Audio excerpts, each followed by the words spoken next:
Hey everyone, Dr. Frunkey here. It's Black Friday, and what better way to celebrate than to bring out one of the blackest knives that I've ever had. In front of you is the TuffKnives and Elijah Isham collaboration, The Dark Knight.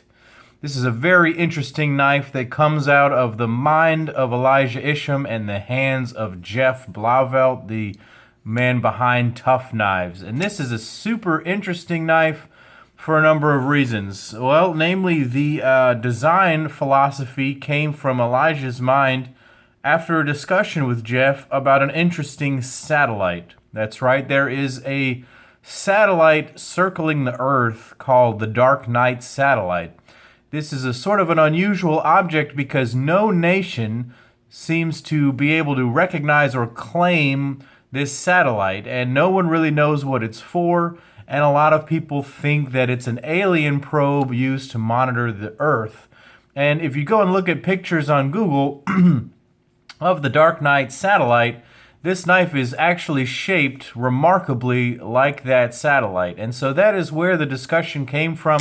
Apparently these two guys had a discussion that's focused around that, and then they came up with this design. So interesting story, and definitely an alien look to this knife overall.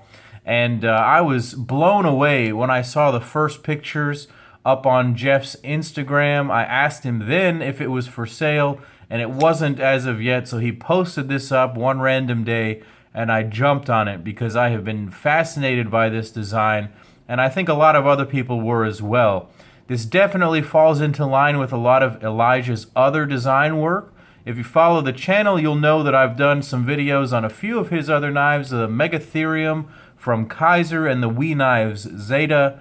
He's got a whole series of knives coming out right now with multiple different manufacturers. So I thought it was really neat to see a full custom knife come out with one of his designs. So let's go ahead and figure out what we're working with here on this knife. I'll bring out the ruler here.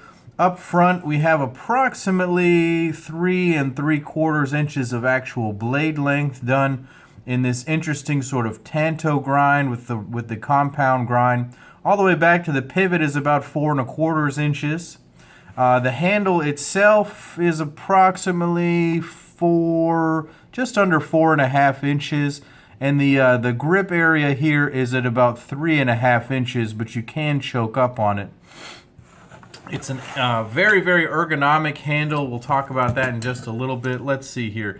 The handle thickness, we're looking at right at 0.6 inches, and the blade stock is coming in at 0.17 inches. So a very robust knife going on here.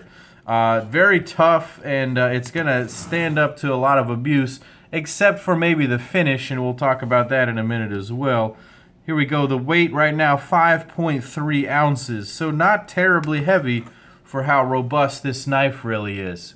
So again, let's talk about this knife anatomically. Up front, we talked about this blade around 3.75 inches of an interestingly ground here, a compound grind, tanto shaped. It's definitely a bit more of the Japanese style tanto shape.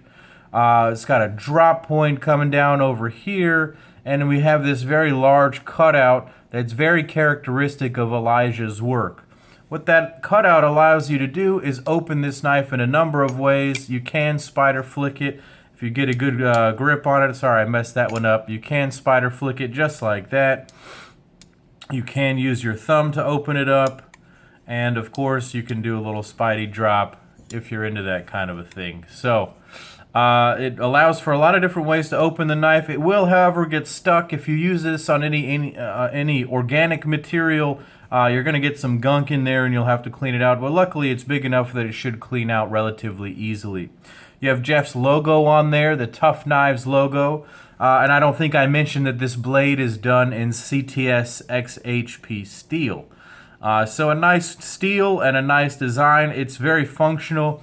That large flat and then this curved top will work very well for anyone, and it's got a nice pointy tip for the good stab cuts. Moving back, it runs on ball bearing pivot. On a ball bearing pivot, it's very smooth. It does just drop shut. I'm sure after a few weeks of owning this and letting it break in, it's going to be even smoother. I absolutely adore this pivot design right here. It's a very unique shape that I don't think I've ever really seen before, and it's sitting on top of an anodized backdrop there.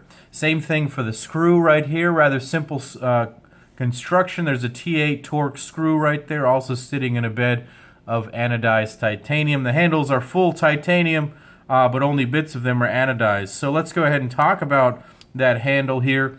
6AL4V titanium with this coating, and I think that this is the most unique part of the knife, and it's definitely the make or break point for me. It's powder coated. Powder coating is a finish that's not often used in the knife industry, and that's because it's not the most durable finish for things like a knife. Usually, I'm going to bring out one of my other black knives for this Black Friday video. How about two of them? Usually knives are coated in DLC, or diamond-like carbon.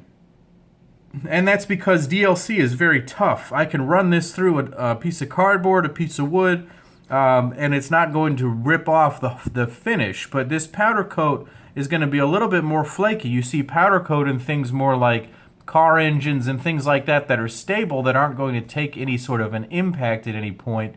And so I'm a little bit hesitant to use this knife, and that's going to come up in sort of the final verdict on this knife. But it does make it look beautiful. So I brought out a couple of those knives here. You see the 0606, you saw the 0392. Here's a Spyderco Paramilitary 2. How about a Spyderco Mannix 2? Just for some common size comparisons right there. So it's a nice size, and honestly it's a lot smaller than I was truly anticipating, and that's actually a really good thing because it fits in the hand quite nicely. I'll bring out a couple of other special knives here. Here's the Jason Guthrie Scout. That one came in earlier this week. Here's a Shirogorov Knives F3. What else do we have here for an interesting comparison?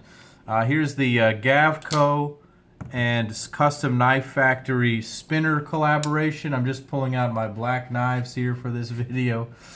So you can see it's a nice carry size, and I do appreciate that. It's definitely a better size than I was anticipating.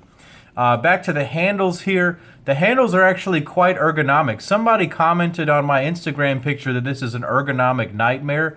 I would actually beg to differ. The way that this curves into the hand is actually quite nice, and it allows my full-size hand to really wrap all the way around the knife. I have all four fingers in contact with the knife, and it feels like I've got a good grip. My pinky wraps around the end there, and it holds it in place, and it's quite comfortable. So I can't complain. All the edges are chamfered. There's nothing sharp. The clip does not provide a hot spot for me on this knife, and so that's a nice thing. Let's look at a little bit more of the detail work here on the handle. This was originally anodized in blue, but of course I had him redo it in Frunkey Green. Check out that back spacer with those milled out pockets that are anodized. The screws come all the way through from the back, through the back spacer, and then just a little bit of it shows on the front, and those are also anodized. I really like that touch. The handles have these little milled out ball sockets right here that are also beautifully anodized. I think this knife just looks really, really pretty. It's a gorgeous design, and it looks amazing. The clip actually functions pretty well. It's a little bit elevated off the scale, and that's because it doesn't have a ton of flex.